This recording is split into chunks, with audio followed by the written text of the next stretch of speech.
Another mistake that people make is confusing quantification with the nature of the element. Let's think about equity. People will very quickly tell you, equity, oh, that's the residual assets, or the residual, the residual assets. That's not correct.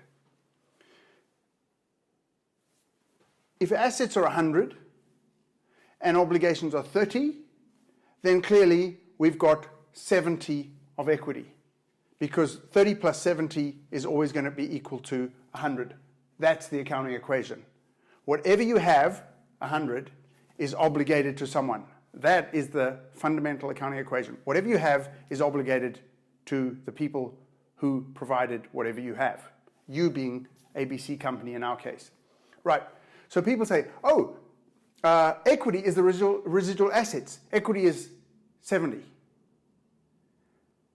That doesn't tell me what equity is. That tells me how much equity there is. But if people say equity is the residual, I say, well, residual what?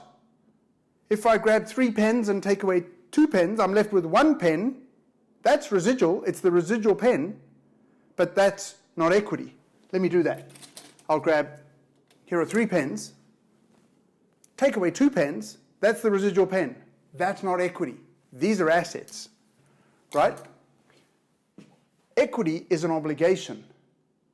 The quantity of the equity is the difference between the 100 and the 30 is the 70.